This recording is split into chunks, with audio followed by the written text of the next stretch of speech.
Welcome in, Big Blue Nation, to another episode of the Cats Talk podcast. I'm your host, Cameron Johnston, joined as always by my co-host, Jacob Boyers. Jake, a lot of things transpired over the weekend since you and I last talked on air. Wildcats fell to the Florida Gators once again and was probably one of the worst games to watch. Just no fun involved. They lost 71-63.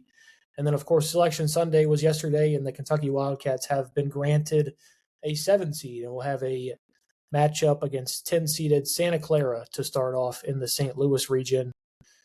First off, Jake, initial thoughts on the weekend for the Kentucky Wildcats, and let's talk big picture here for a second. A 7 seed. Yeah. Jake. I think kind of right where we expect it, especially after beating LSU and Missouri. We felt like that pretty much secured them off of the 8-9 line. And, with how disappointing this season's gone, you did not earn, obviously, higher than a 7 seed. I think they were seeded correctly. There's no real gripe with the committee. And, you've kind of made this bed. Now you got to lay in it. I think there were potentially worse draws they could have gotten. So at the end of the day, I think for as bad as this year's gone with a team that, lost 12 games in the regular season, I think you kind of got the best case you could have hoped for almost. And I'm right there with you. We were watching Selection Sunday, and I'm just like live texting you, like, oh, please not this region, please not this region. And the only time I didn't do that was the region that we got. So I'm not saying it's an easy path for Kentucky, and I'm not saying this team is good enough to do something with the path that they've been granted. But for the first time in what feels like a good amount of years, this hasn't been a murderer's row that we have to go up against. But let's go ahead and let's talk about this Florida game on Friday. I know you and I really don't want to discuss it too much because it was a putrid basketball game to watch on both sides of the floor. Florida, I think, played pretty bad, and Kentucky played even worse. Big takeaways from the Gators game. It seems like this game, we've just watched it 3 times back to back to back. Just the shooting has gotten worse for each team every game out there. Yeah, it was a gross game. I mean, I think Florida fans would tell you that it was extremely disgusting too, and they were just happy they got out of there with a win. It was a game that you had to consume a lot of green beer to get through, and luckily I was able to do that. Man, yeah, I mean, I said before the game I felt like Kentucky could win because Florida was kind of due for one of those games where they don't shoot the ball that well and really play all that well, and you got that game from them. Kentucky just could not capitalize, whether it was a really, really bad game from Otega Oweh or Colin Chandler and Yelovich missing open looks. Even Trent Noah missed a few. I mean, like, the team just could not buy a bucket until really down the stretch. Denzel, made a couple shots when the game was essentially over. But they could never get anything going offensively, and then you're out rebounded by, 22 or whatever the final. 21, yep. Yeah. Honestly, like, the fact you only lost by 8 and were kind of in it for majority of the game with, I would argue, outside of like that stretch from Diabate until Aberdeen kind of went off down towards the end, like, nobody played well. And the fact you're even able to hang around in it, I think, is really showed how poor Florida played, but just Kentucky was just never could get any type of rhythm or anything going. For as bad as Florida played, Kentucky played worse in almost every aspect of this game. The one positive that I want to take away from it is it just seems that for whatever reason we can guard this Florida team somewhat well. I don't know what that is because it doesn't seem like we're applying too much ball pressure. The one time it looked like, we were playing actual solid defense and they weren't just missing open threes was when Jasper Johnson got that 3 drilled in his face by Zaven Lee and kind of just put the game out of reach from there. But all in all, I mean, you think about playing a one seed in the Florida Gators and you shoot 36% from the field, 22% from three, and get out rebounded by 21, and you lose by 8. Like, I don't like taking moral victories. I don't think there is any moral victory to take out from this. What happens when these shots start to fall? Now, they've got to start falling. And Jake, I kind of want to talk to you just about, can we just start using that Wilson Evo ball like throughout the regular season? I know we're a Nike school and we I like to don't use understand. that basketball, but you know they're going to use that in the tournament, and you know they're Yep. going to use that in any postseason game you play. Why are you not playing with that game 24/7? Like, I I genuinely don't understand it. I'm not saying that's the reason they couldn't shoot well in this game, but it can't help.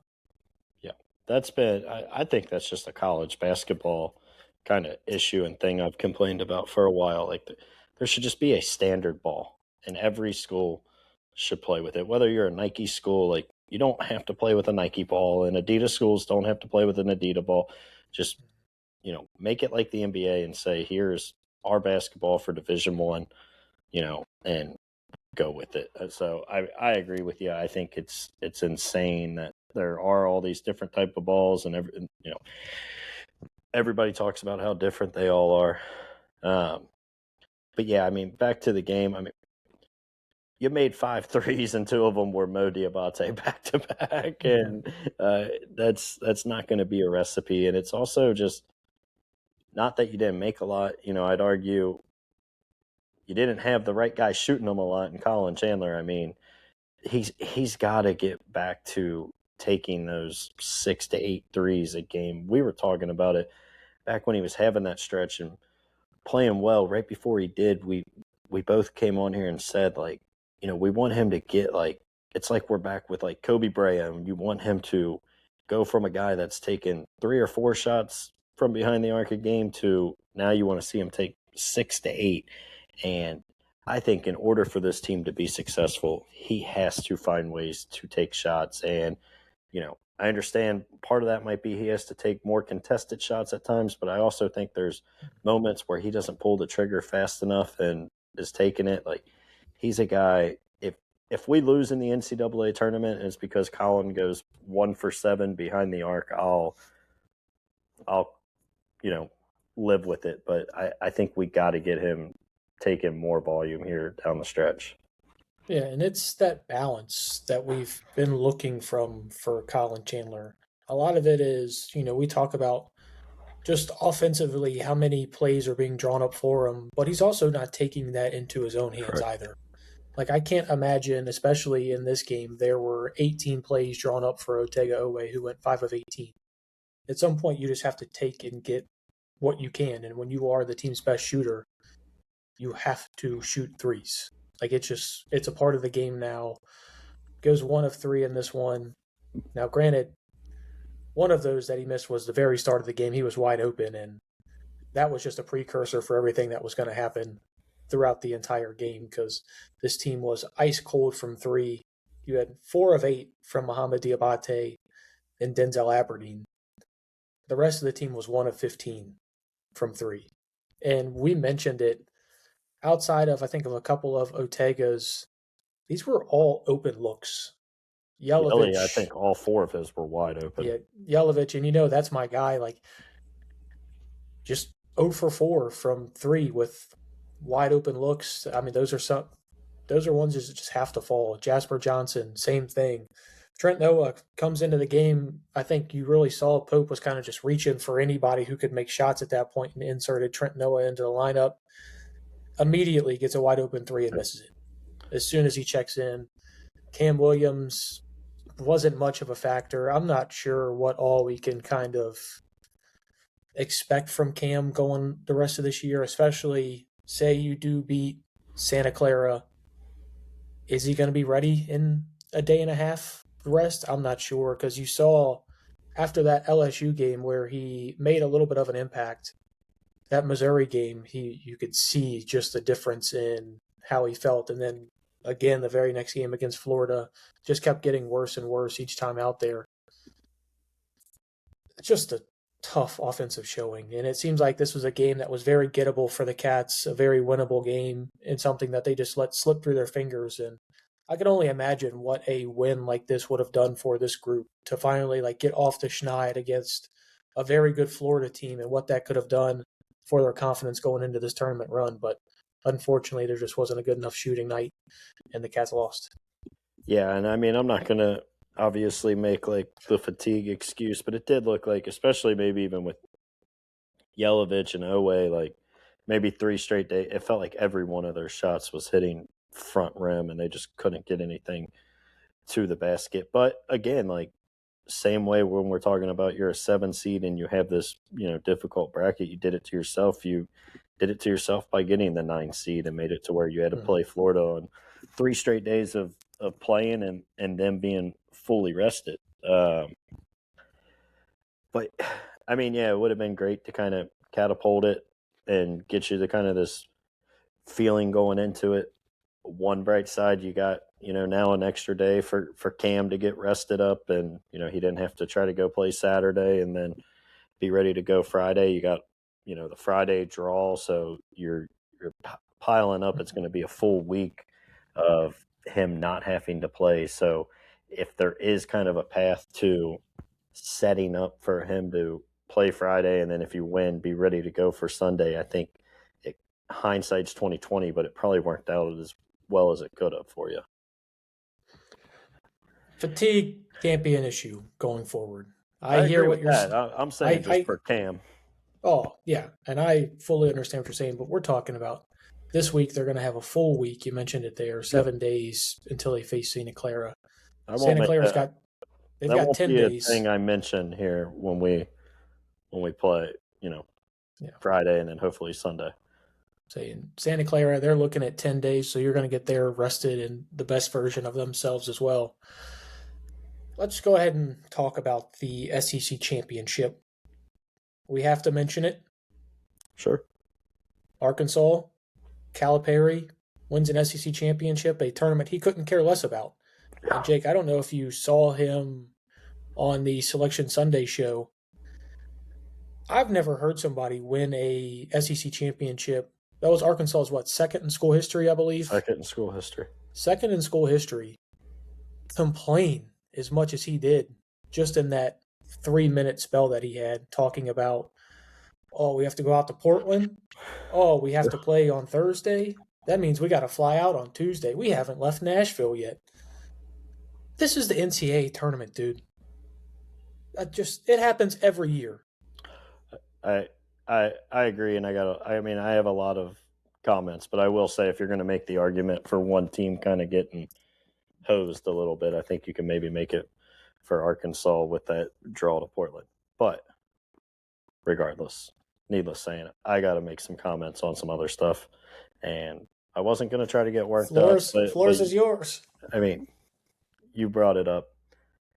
These fans, these national media members talking about, Arkansas or John Calipari won the divorce and all this and a lot of. I mean, so far he has, and through 2 years. I mean, slightly, possibly. Yeah, it's not a wide margin. The only thing through 2 years, you would have to say he has. The only thing he's done different than we have is he won the SEC tournament this year, which he got to play Oklahoma, Ole Miss, and then a good Vanderbilt team.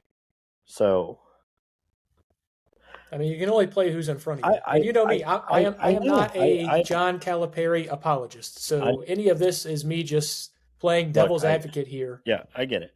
But the only thing he's done in 2 years that we haven't done is win the SEC tournament, which is obviously something as Kentucky fans we care about and we want to win. So yeah, and it's a big deal, especially when it's only their second in school history. I'm not knocking it. But between the comments of Bruiser Flint and all of these other people. Well, Bruiser's an idiot. I mean, let's just call it how it is. I must have missed when the hell Kentucky fired John Calipari. What was the buyout we had to pay? When did we didn't? He left on his own? Okay. Yeah, that's right. Everything that we talk about with Cal, none of it happened here. He wasn't that guy. Everybody's talked about it. I get it. everything he's doing, he wasn't going to do here. He did not care. He could not connect with boosters to get them to donate to NIL. That was 100% on him. He'd shut every single person out of the program and it made it the University of John Calipari. He hired all of his ridiculous friends to come sit on the staff instead of trying to hire and assemble a staff that could win basketball games. You had one guy that was actually a competent basketball mind in John Welch, and he couldn't wait to get the hell out of here. The second his first season ended, he ran for the door. Now, Cal's found some juice. I would argue it's not even really Cal. It's that he doesn't have Devin Askew and Ty Washington and Severe Wheeler running point. He's got an elite playmaking point guard. And I think that's honestly he's got 2 elite shooters, too. Yeah. And then, I mean, of course, like it helps when you got guys that aren't good shooters like Brazil and DJ Wagner that going 3 for 3 from 3. Yeah, Brazil was what Billy Richmond knocked down 2 of them as well. Yeah. So I mean, like there is some luck in it involved, but I mean, Acuff is a dude, and you could argue just from a college level, he's his best point guard since Derrick Rose as a true freshman. Might be able to make the argument that he's better than Derrick Rose just from. Yeah, I mean, but it's close. Like there's like the season the fact that we're talking about that being in conversation just shows the level of player that he elite. Is. And like, so I think everything that's kind of mentioned in this is at the end of the day, like they're still a 4 seed. They've had some really bad losses. Let's not forget, it was 3 weeks ago they lost to Florida by 8,000 points and were never competitive in that game. Like, I think they're a good team, and would it shock me if Cal somehow rallies the troops and hops on Acuff's back and rides them to a Final Four? Absolutely not. But, like, I don't think they'll lose to Hawaii. Hawaii, I think, is a really good matchup for them because Hawaii does not help and does not leave shooters, and I think Acuff could go for 40 in that game. But, like, outside of that, would it shock me if they lose in the second round or, Sweet 16? Absolutely not. So I'm not ready to say, like, Arkansas is in this great holy place. I mean, hell, a year ago, their fans were bitching as much as anybody around, and they were already tired of him coming to his press conferences and doing his little gimmicks, and they weren't a good team. And for a lot of the year this year, they weren't really that great of a team. Darius Acuff has just hit another level since SEC play and has pretty much carried him back into relevance. Yeah, and we'll move off of this here soon, but part of what I will agree with you, when you have Malik Thomas who's shooting, I think it's 48% from 3 in SEC play. And you finally start him. And you have Darius Acuff who's scoring over 20 and like 7 assists a game, and he's also shooting about 40% from 3. How did they have the regular season that they did? Well, you got to remember, until SEC play, DJ Wagner still started. I'm aware. And Acuff wasn't the primary ball handler and wasn't your true point guard. At least he finally made the adjustment, right? I mean, at least a lot of this is why, like, we grew so frustrated with John Calipari, were things like this. But we also have to just talk about, like, yes, he has slightly won a divorce over 2 years. Granted, that could change here very quickly in a matter of a week. We could go out and find a new wife here in a year. That could be even better. And also, like, they could lose to Hawaii. They could lose in that next round to Wisconsin or even High Point.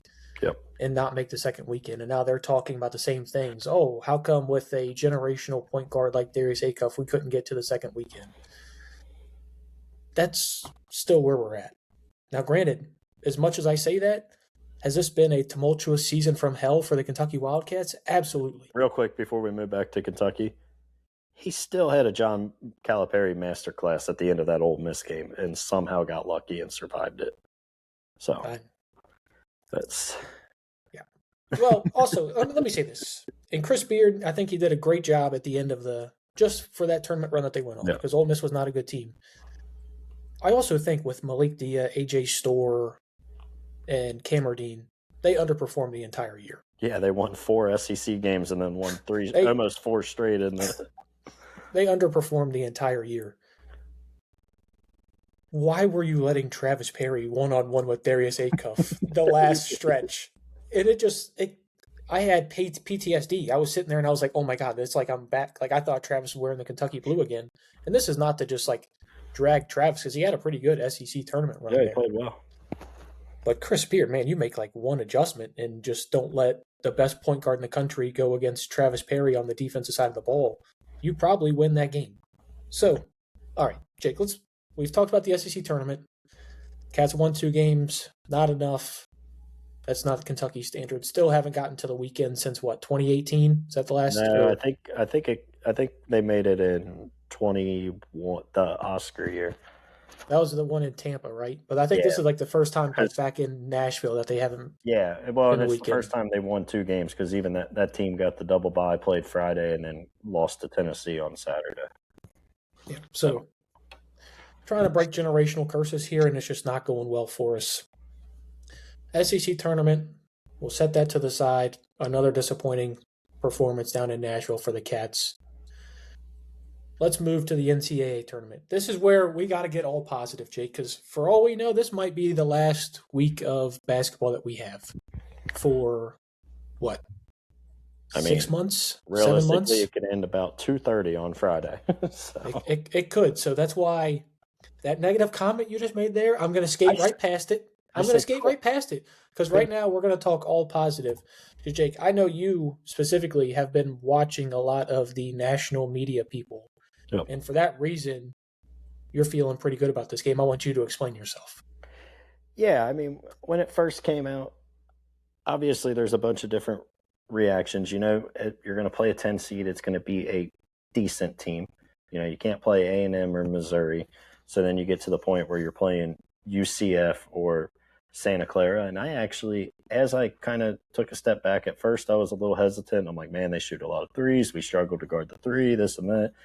As I took a step back, I think I'd rather take the team that you're going to be more athletic, you're going to be more talented than like UCF is a freakishly athletic team. I watched them play UC the other day and the Arizona game after, and like blast from the past, Jordan Burks, man. I mean, he makes some crazy athletic plays, and they got just a lot of athletes flying around, and they're a tough team and a pretty well coached team. So after all things considered, of the 10 seeds, the ones you could play, I feel pretty good about Santa Clara.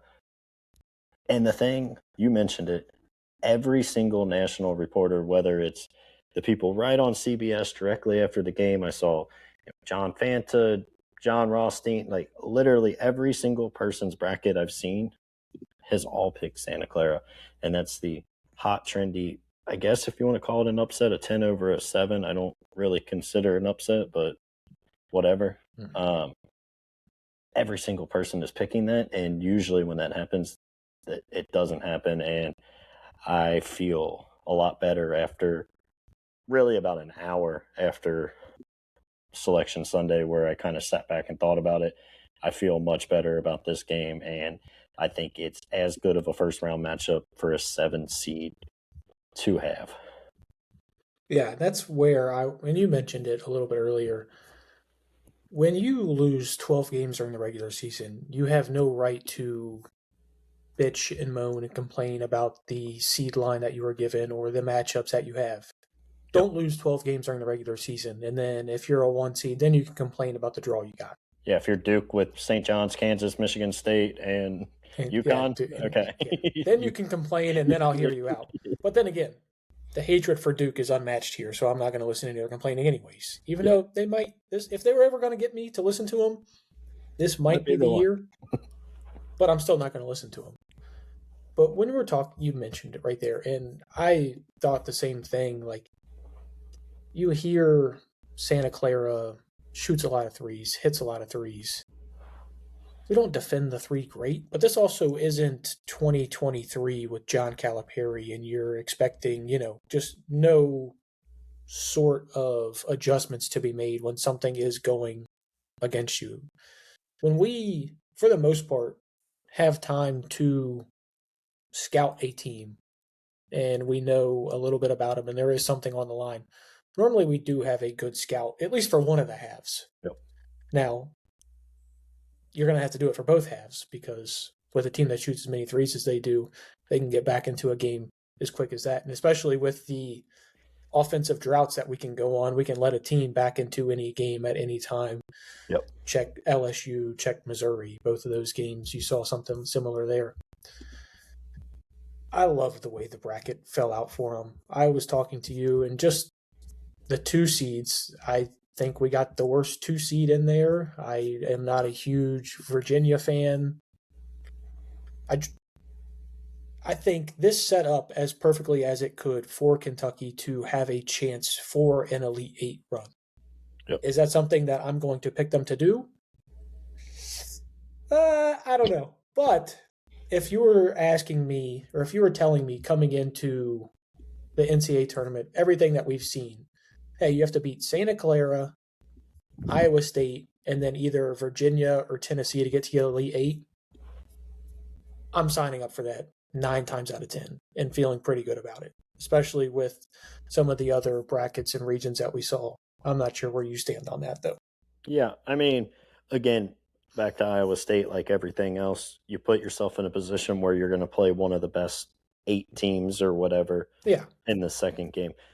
I will say, as someone who has bet on and against Iowa State multiple times this year, they are the team that I could not figure out the most. I mean, you're just not a good gambler, so there's that too. I actually saw, and this was like 3 weeks ago, some random Twitter account I saw tweet it and said, whatever you do with Iowa State in your bracket, it's going to be wrong. Like, they are a team that easily could go on a run to the national championship game. There's times, whether it's them beating Kansas by 20 or Texas Tech by 20 or, losing to Arizona twice on buzzer beaters where they look like one of the best 3 teams in the country. And then there's times where they go and lose to UC by 9 or, go to Kansas and lose by 19. So they are an extremely difficult team to figure out. They're another team that likes to shoot a lot of threes. They also lost by 9 at home against Texas Tech without JT Toppin. So there's those performances that are just absolute stinkers, but again, they can beat Houston. They can play with Arizona to the last second. They shoot a lot of threes. They're physical, pretty well coached. But again, to your point of you got to play one of these 8 best teams, I think they're the ones most susceptible to having kind of just a bad performance in the round. Maybe Purdue, because I think Purdue's pretty fraudulent as a 2. Is like, yeah, I think they got overseeded. Yeah, like the only other one you want to see. I mean, they went through some stretches of playing really bad basketball, but then they came back and won the Big Ten and beat Michigan. So they obviously have shown kind of the same thing. But I think of all those teams, like, they're the most susceptible to just having kind of a head-scratching clunker. And if they come out and play their best basketball, they'll beat Kentucky by 10. But is there a world where they're not playing their best and the Cats are playing well and you find a way to go steal it? Absolutely. And I think it's, I'm not going to say likely, but it's a better possibility than I would argue for a Houston or a UConn. Like, what you're going to get from those teams. Or even if Michigan State would have stayed at 2, like, same with them. The thing with this Kentucky team is that it seems like those opportunities that they've been given when teams don't play well, they haven't necessarily taken the bull by the horns and just gone with it. And hopefully, again, with a potential matchup against Iowa State, Kentucky could lose on Friday. Iowa State could lose their first game. I don't think either one's going to happen, but it could. Iowa State, and the reason that I kind of felt a little bit better about having them as the 2 seed is they're 4-4 over their last 8 games. They are, and I know you're going to look at, oh man, they just played Arizona real tight in the Big 12 championship game. They did. They lost by 2 points, and Arizona is one of the best teams in the country. 2 of those wins were against an Arizona State team, which is absolutely awful. When they played Arizona just a couple weeks ago, they lost by 16. You mentioned they lost to Texas Tech without Toppin. A BYU team who I'm not going to say isn't very good, but it is just AJ DeBonsa, especially with Richie Saunders out. It is just DeBonsa. I'm not saying I'm not scared. You mentioned top 8 team in the country. Obviously, Kentucky is going to be an underdog in that game. It's as good, even with Purdue. I still think it's as good as you could have asked for. Yep. I don't think Iowa State's playing their best basketball. Kentucky's not playing their best basketball. Iowa State's best is better than Kentucky's best, but can you get one of those games where you play your best and they do not? You can, and when you get into March, you only need one of those. Just need one of those nights to go your way. And then you're talking about, wait a second, we made it to the Sweet 16 after all of this complaining and moaning Possibly all season. facing Hugo. Facing Hugo, trying to beat Tennessee, and hopefully the same thing doesn't happen as last year. And you know me, That's man. a scary thought, I think that's something that I don't want to speak into existence here, but I do want to, now that we've kind of just looked at the bracket in total, I do want to narrow down in on this Santa Clara team. 2-6 in quad one games. I think West Coast Conference, I think that speaks to a lot of the teams that they play. Both of those quad one wins were against St. Mary's, which St. Mary's is a good team. I mean, what seed did they end up getting in this one? Do you remember? Yeah, same seed line as Kentucky. They beat them twice, lost to them once. 3 of those losses that they had were Gonzaga. Kentucky fans obviously are very aware of what Gonzaga can do. And they also lost to New Mexico. Yeah. So, I mean, they have thrown in some clunkers in these games. I'm not going to say that I expect Kentucky to win by a lot or a vast majority. I think the betting line that I saw was Kentucky was a 2.5-point favorite the last that I looked. 3.5 now, but yep. 3.5 now. We got Mr. Vegas, Jacob Boyers at it at all times. It was up to 4.5, but yeah. I mean, I'm with you, man. Like, this team also, obviously it was earlier in the year, so how much can go into it? But you mentioned they got ran by New Mexico, but like they also lost to Arizona State, who we just saw score 42 points in the Big 12 championship and got Hurley fired. So like they lost that one. They lost to, who was the other one? Loyola Chicago. Like, which is a quad 4 team, by the way. Yeah. There's some really bad. Now they pretty much handled their business in conference play, right? They beat the teams they should have beat, and even to your point, probably stole 1 or 2 of those against, St. Mary's. But yeah, I'm not near as worried about this team as, again, the second I saw it and kind of started thinking about it and looked at it, I thought it could potentially be a bad matchup. But I think it's going to be a big Mo game, right? Like their best players, that forward. It's a game where I want to see Mo use all that physicality and strength, make him as uncomfortable as he can be. No offense to Yelovich, like Yeli will, I think, obviously play and, probably you hope to have his shot making. But I think this is a game where if you just out physical them, out effort them, out, I think it's going to come from Mo setting the tone and, whether it's grabbing rebounds, knocking him off his spot, whatever it may be. I'm expecting big things from Mo, and I think that's going to just almost rely on your athleticism, which isn't something we've been able to say about this team a ton, but I think there's definitely a piece. And, this is probably a game where Malachi is going to not have to be super, super physical and worry about getting the ball taken from him. I could see it being a good Malachi game, while also in those times where BG comes in, I expect him to be able to go get rebounds and kind of do his thing. It's scary on paper. I get it, because Santa Clara could come out and make 15 threes and you lose the game. But, I mean, I think barring that, that's really the only path for them to win this game. And if Kentucky just kind of does what they should, now I know that's a big if for this team this year, but huge if. You can win. Yeah, I love what you said there about Mo, especially on the defensive side of the ball, and just the physicality that he brings, making those shots a lot tougher. This team is not very good finishing around the rim. That's probably what lost them that conference game against I Gonzaga. was about to say, which team you talking about? Because Both.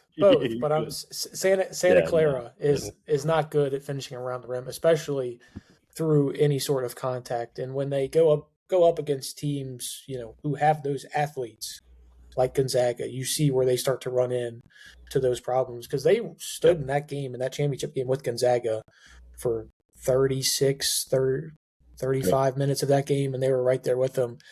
They just couldn't finish around the rim, and the three-pointer stopped falling, and then Gonzaga, just with their athletes and their speed specifically, and that's where I think Kentucky can really take advantage, is the speed. Yep. They like to get up and down the floor, but they shoot a lot of shots. They're 25th in offense. Jeez Louise, that was a little bit of a slip there. That almost had that was rough. 25th in offensive efficiency. Yep. They were 38th in points per game. They shot 34.9% from three. Yep. It's 130th in the nation. So when you hear that this team is a 3-point shooting team, that is a volume stat. Yep, they shoot that people are talking about. They shoot a lot of threes, and they get up and down the court quick. But they're not good at when they're on their heels. Gonzaga exploited them in that aspect. They shoot 29 threes a game, which is 21st in the country.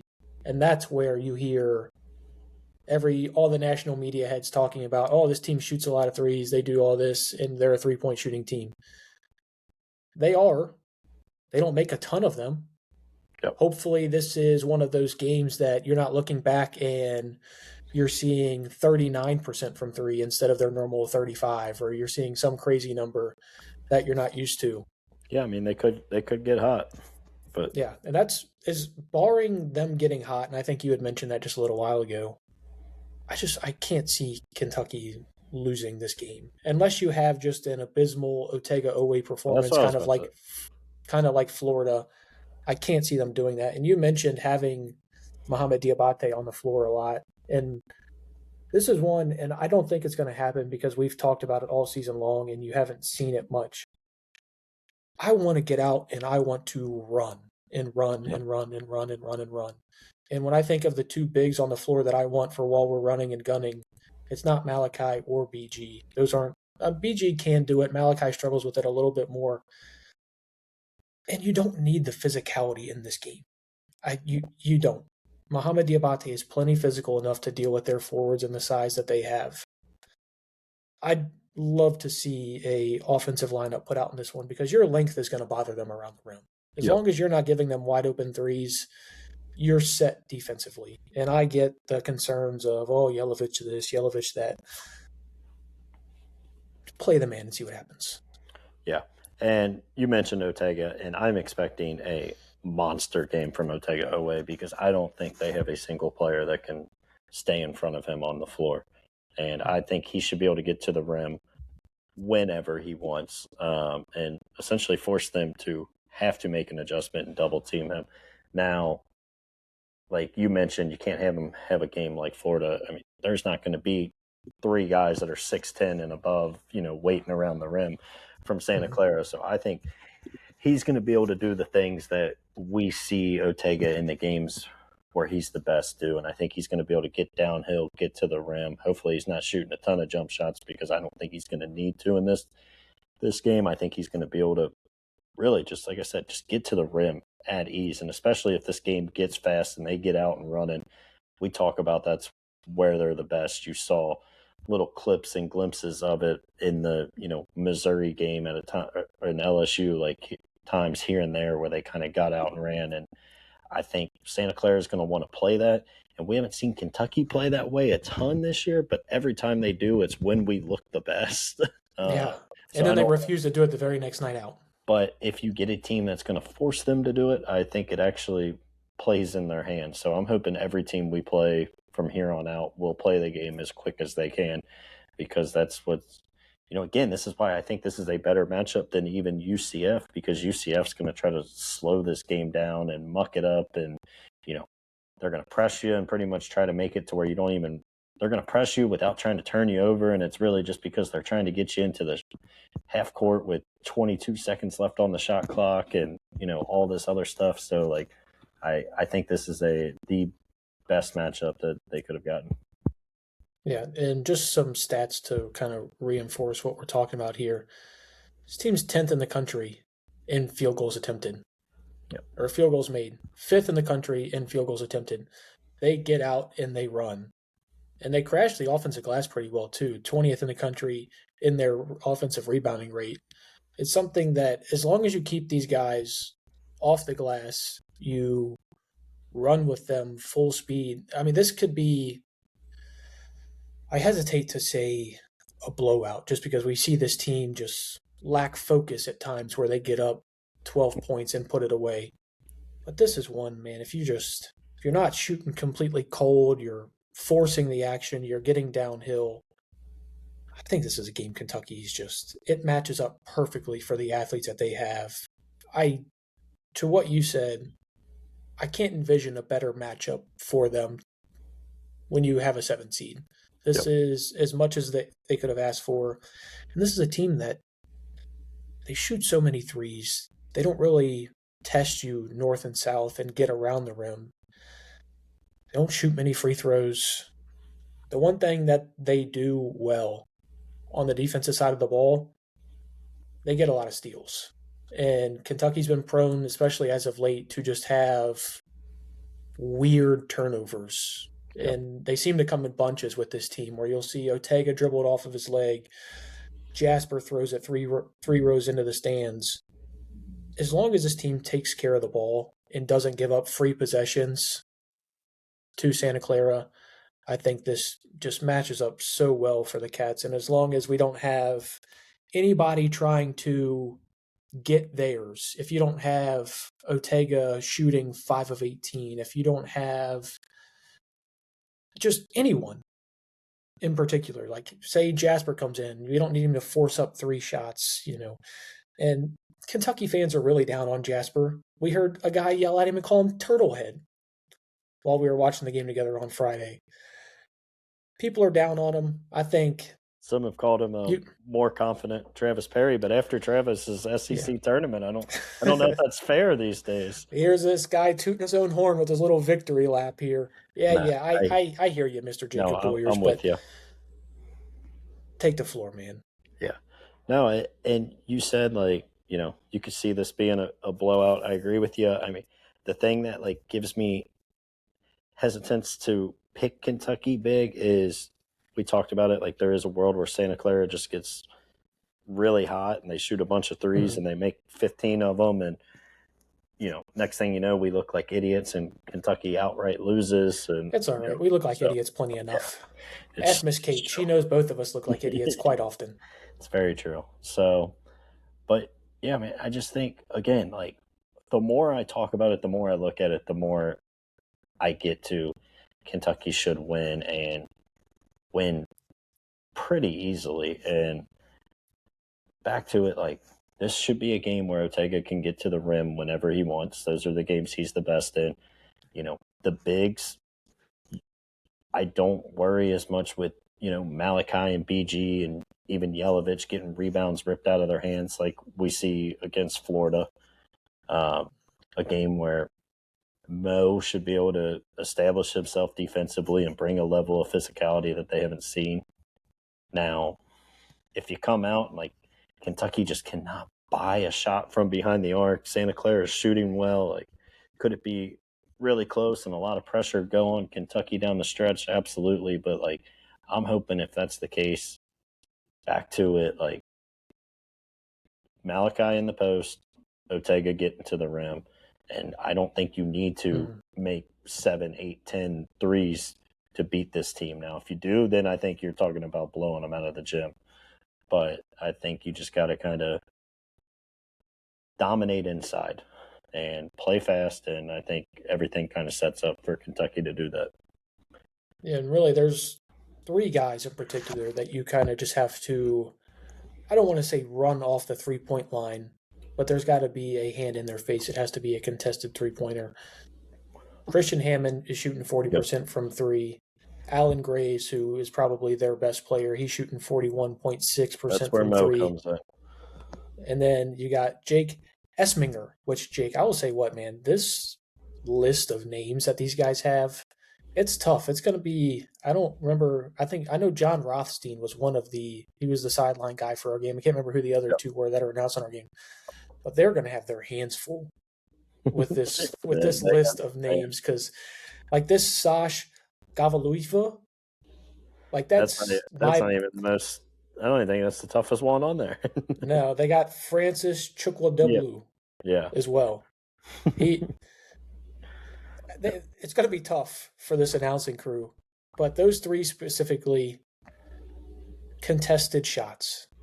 Don't let them get in a rhythm early, especially when you're a team like Santa Clara who doesn't get to make NCAA tournaments regularly. You go out there with a level of confidence, you see your first couple of shots fall down, and next thing you know, they're out and running. And with a team that plays as fast as they do, that's where I think they could find a way to get themselves in some sort of trouble. Just don't start off like you do every Florida game.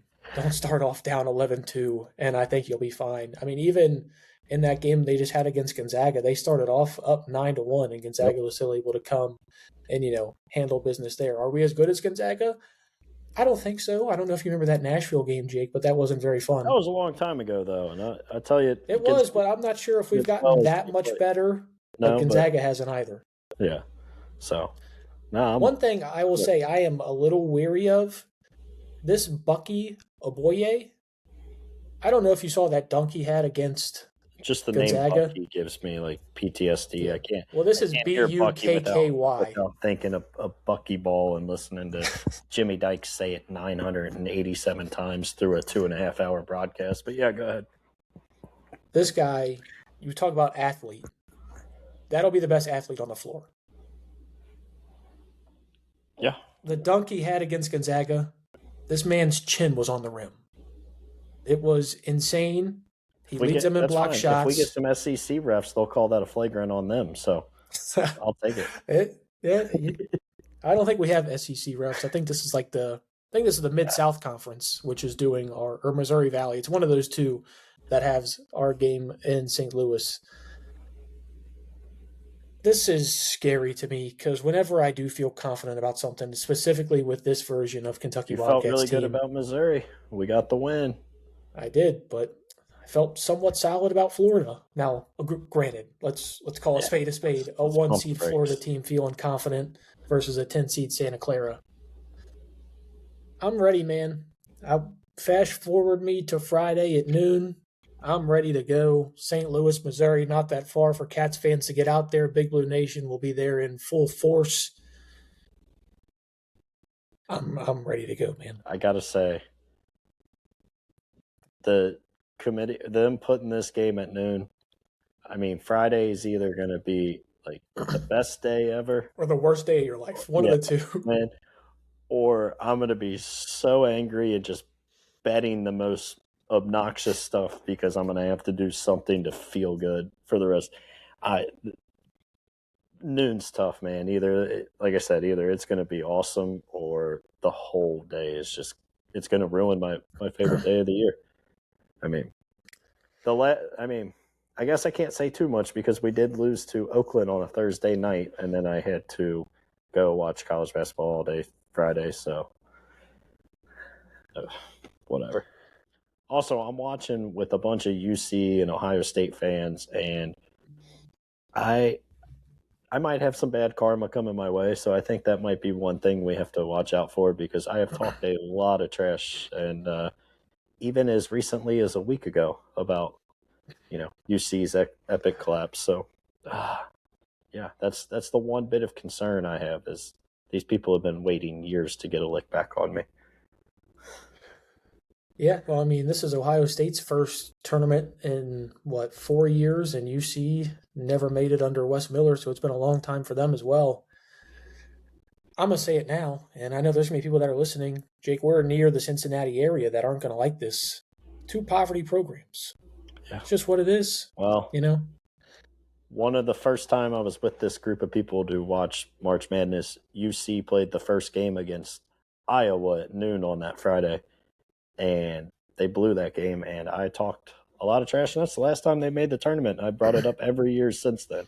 So I'm hoping the basketball Well, I hope gods your are negative karma looking. really doesn't. I'm hoping they're looking the other way, because if we lose, I think it'll be 100% my fault. It usually is. I've become accustomed to, if this Wildcats team does lose, I just usually blame it on you.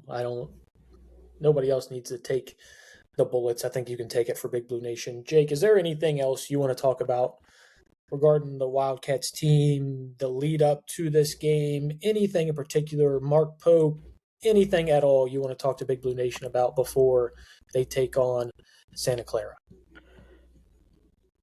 Let's make a run, Cam. I don't care. This season, I painted you the picture, man. up It's and there. down roller coaster. Let's take that roller coaster up one more time, man, before we hop off, and let's let's maybe make a run to the Elite Eight. I don't think it's going to happen, but let's do it. Why not? We can talk ourselves into it. We're fans at the end of the day, Jake. We try to put on our media hats and not put any bias. I went from an hour after Selection Sunday to saying that we're going to lose to Santa Clara to now I think they're going to win by 15 plus. So, yeah, anything's possible. I could talk myself into anything with the best of them. I'll tell you that, man. Well, let's put it this way. I have yet to fill out my entire bracket. You better believe there's going to be at least one of them that has these Wildcats winning it all. That's good for you.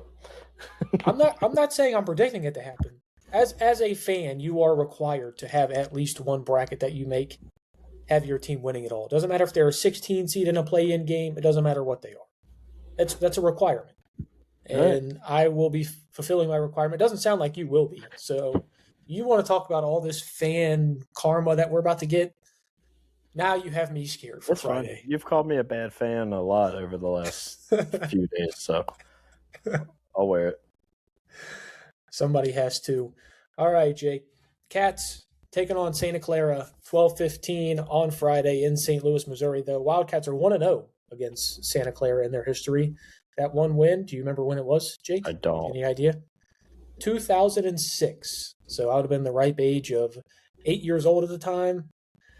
I don't remember much about it. I know Chuck Hayes was heavily involved, Randolph Morris as well. I do have to make one more point real quick before we move on. In the Mark Pope era, this team's been pretty damn good, tipping off between 11 and 11:30 local time. I mean, Florida last year in Rupp, 11 a.m. Everybody said it was too early. Game of the year. They played 2 in the SEC tournament, 11:30 local time. 11:15 local time now. I'm just saying that this team's been keep painting me that picture, because especially for Santa Clara, this is going to be 9 a.m. game their time. Everything is pointing Kentucky blue, and Jacob and I of the Cats Talk podcast will have you covered for every step of that. I refuse to live in a world. I refuse to live in a world where Bruce Pearl's making correct predictions. So for that alone, Kentucky has to come out and win. I mean, we just watched this guy get on TV and basically beg and cry for a Auburn team that was one game over 500 to make the tournament. I refuse to allow his upset prediction to be correct. Especially after early in the season saying nepotism had nothing to do with his son getting the job, and then 3 months later to say, oh, yeah, I definitely helped him get the job. That's why he got the job. Yeah, Bruce Pearl, great X's and O's coach. And I'll call you a clown now until you get hired by BBN in 2 years. So I'll clip this for later. In right case now, Bruce Pearl give me that nose. ever makes his return to Lexington as a coach of the Kentucky Wildcats. I don't think it's going to happen. No, I'm kidding. but why if are we it does, even talking about this? We're winning 9. I don't know. You brought it up, so here we are. Yeah, we're winning Big Blue Nation. Jake, shut up. I'm getting Big Blue Nation out of here, because guess what? They've got some film watching to do of their own. I know these Kentucky fans are going to try and watch as much Santa Clara film, tape, highlights, whatever they want. They're going to try and go out there and find it. But us at the Cats Talk podcast, we'll have you covered every step of the way for Kentucky's journey in March Madness. We're hoping it involves a second weekend, a third weekend. Who knows? Let's just talk. Jake, you and I are going to Indianapolis. That's where we're at. We've already talked about this. We're going Final Four in Indianapolis with these Kentucky Wildcats. So keep in touch with the Cats Talk podcast. Follow us on YouTube, Spotify, Amazon Music, iHeartRadio, and anywhere you get your social media content, Facebook, Instagram, TikTok. We're anywhere and everywhere, Big Blue Nation. Until then, go Big Blue. Go Big Blue.